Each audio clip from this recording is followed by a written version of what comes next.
Do you suffer from chronic fatigue? Do you actually feel like things are just not working right in your body? Have you been told that you or a loved one who doesn't feel so well actually may have Lyme infection, Lyme disease, or mold infection?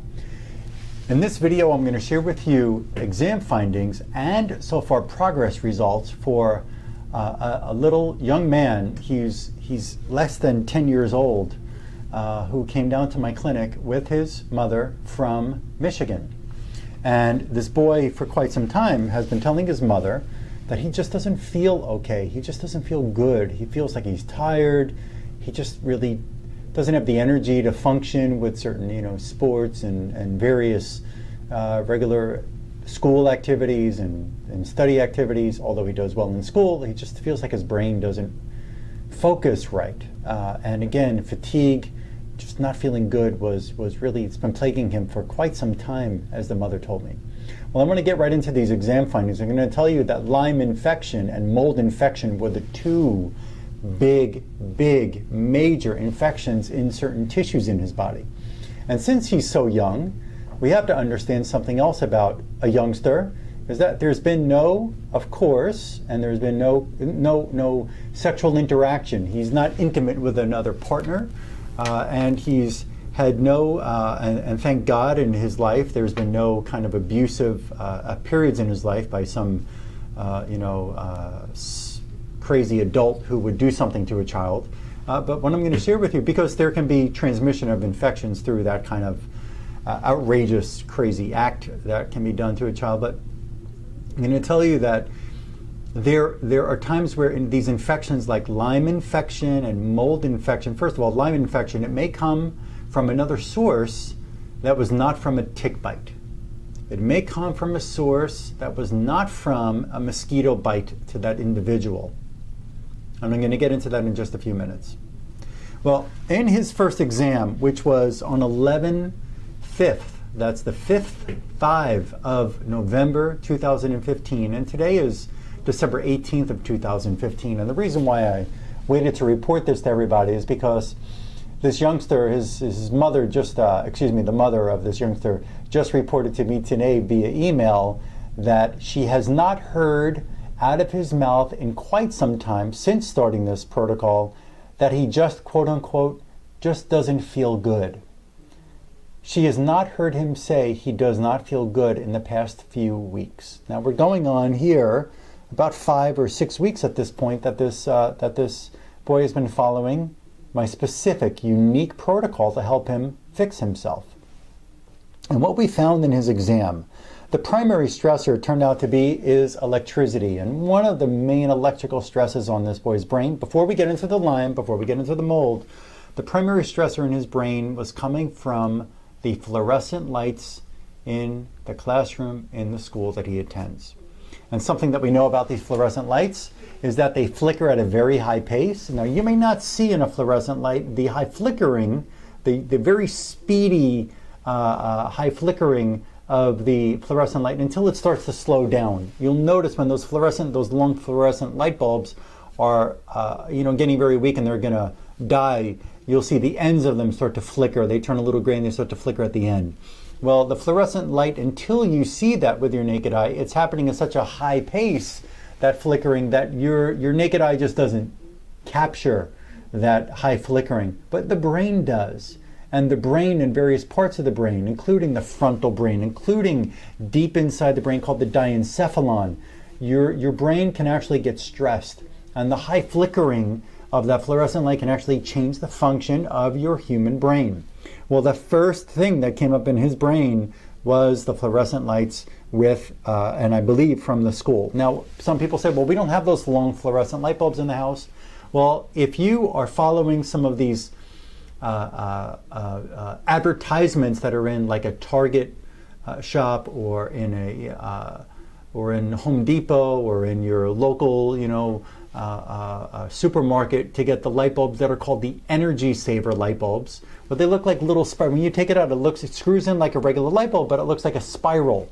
Those are miniature fluorescent lights. They are not saving you so much energy when it comes to paying your electric bill. But what they are doing is depleting energy from the way that your body can function, because they can stress the brain and stress the heart. They will actually stress it so much that they can cause you fatigue.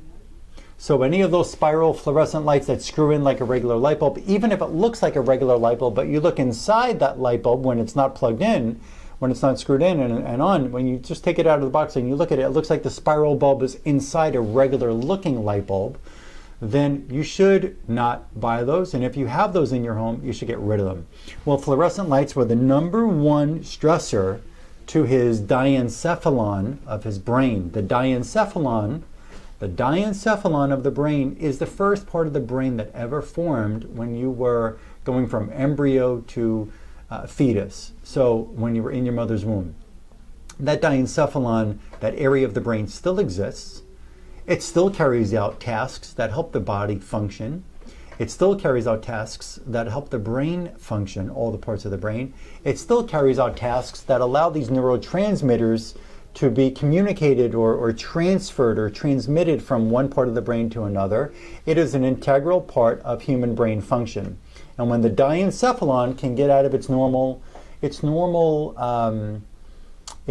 function, I mean, what other way to put it? You can have abnormal brain function. You can have fatigue of brain, you can have fogginess of brain, at least one of the possible causes of fogginess of brain, and even autistic type or ADD or ADHD type of concerns, or type of symptoms can in part be from fluorescent lights and electrical stress to the brain from cell phones and cell phone towers and Wi-Fi and computers. These are blasting the brain with some very intense microwave radiation stresses and electrical radiation stresses that can actually interrupt the way the brain functions. Now, let's get into the infection findings here. And when I said earlier in the beginning of this video that you don't have to get Lyme infection from a tick bite. It doesn't have to be from even a mosquito bite, although it can be. Lyme infection, or the Borrelia burgdorferi, can come from foods that you've eaten. Maybe the animal, the hamburger that came from the cow, if you're a meat eater, or if you're not a meat eater anymore, but you used to be a meat eater, if you're vegetarian or vegan, the hamburger meat can be infected with a Lyme infection. That cow could have been bitten by a tick, and the Lyme could be in that meat, and you purchase that meat, and whether you make it medium, medium rare, medium well done, some of these temperatures cannot destroy these different bugs, these different critters that infect the food. You eat that food, that infection bypasses your digestive system, and it just gets right into the bloodstream, and it can start to cause stresses in various tissues. Another thing I'm going to tell you about Lyme infection, what I see in the kind of research that I do and the work that I offer patients, is that you can actually have infection in the birth canal. Maybe your mother had infection in the egg. Maybe your mother had and that made you the egg. Maybe the infection was in her fallopian tube, and she wasn't a dirty person. Maybe she only had intimate moments with one partner in her life, who was your father, and the sperm fluid could have had Lyme infection in it. The egg could have had Lyme infection in it. Whether it came from your father, put into your mother, or let's just understand that maybe, just maybe, generations before, let's go back 1,000 years ago or longer, somebody in your bloodline, in your mother's bloodline, your father's bloodline, and so on, all the way down the family tree, somebody was infected with a certain bacteria, like the Borrelia burgdorferi, or a certain virus. And these infections can be passed on from generation to generation. In a moment, I'm going to share with you the findings in this young boy, but it can be passed on from generation to generation.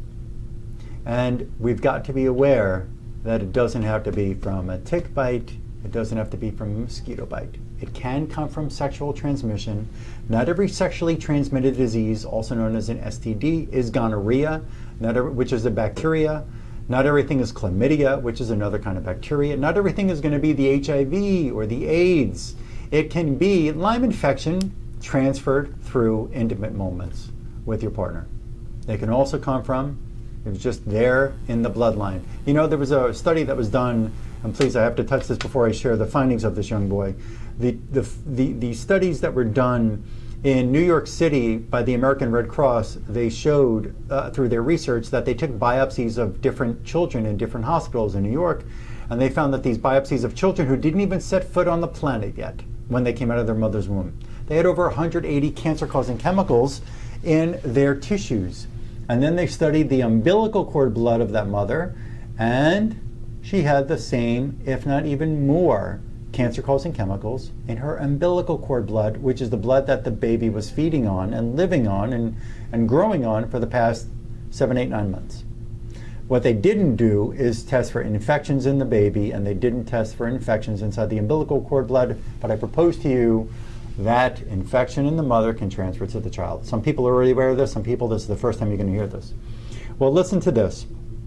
What I found in this young boy in this first exam was, using a very unique form of bioresonance testing. No, for the people who are aware of bioresonance, this is not using electrical equipment. I think that those are going to give us, or give anybody who's using those bioresonance tools, false information. This is all manual, hands-on. I have a very unique way of examining the body, and I've got various tissues where I can study the tissues of the body, and these samples of these vials of samples of these tissues, I could know exactly which tissue is stressed, and with various infections in vials, Lyme infection, Bartonella, Babesia, different parasites and parasitic flukes, and viruses, and bacteria, and molds, and fungi, and candida, and nanobacteria, and all different kinds of antibiotic residues, and toxins, pesticides, poisons of various kinds, metals, mercuries, all heavy metals. We can study these different toxins in the tissues and infections in the tissues and know if the infection is in that tissue, causing that tissue stress.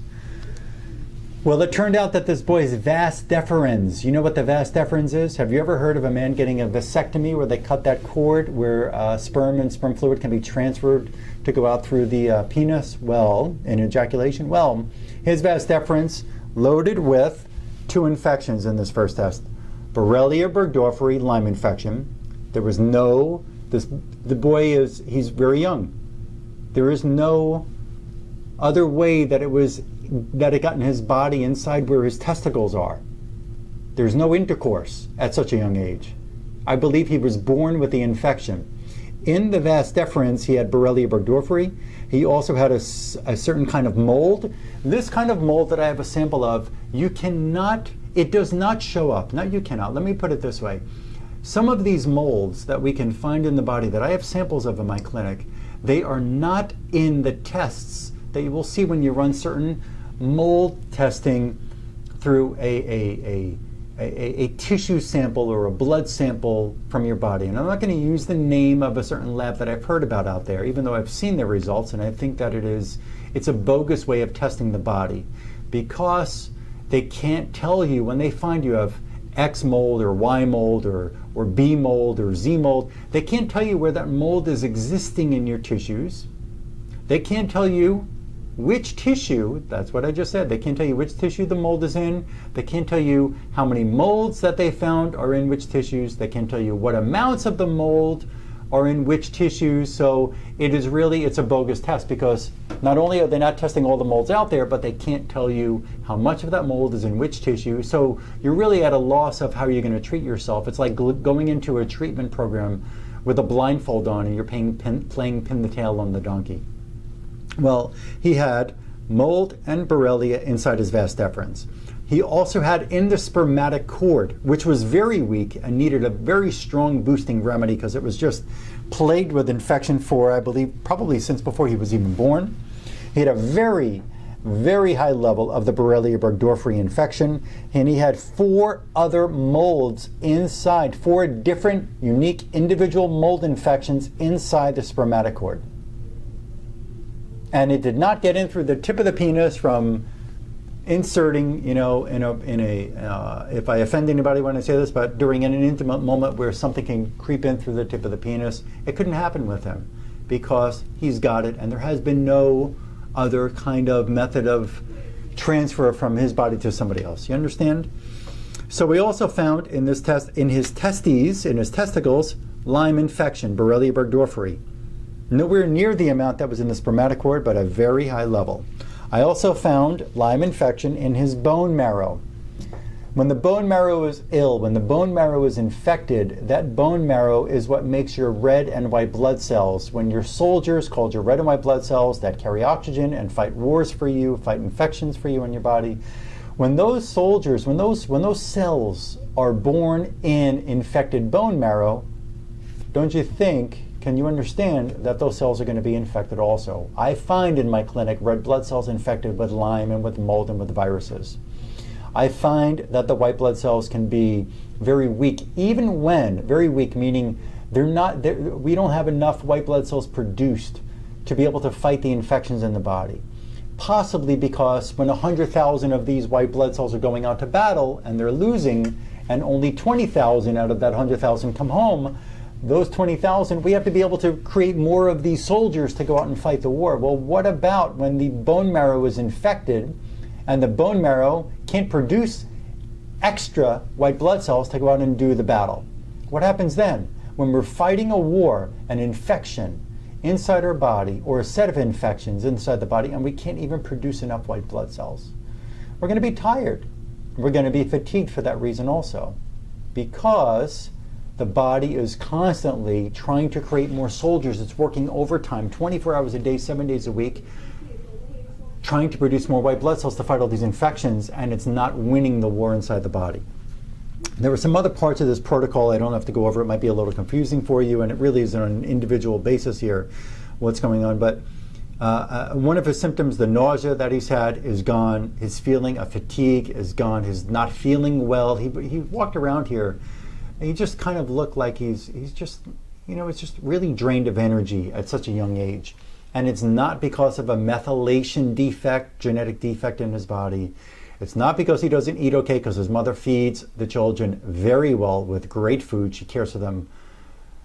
She really cares for them very well. And so well that she's bringing them to my clinic from Michigan. And we've been here more than once with these children.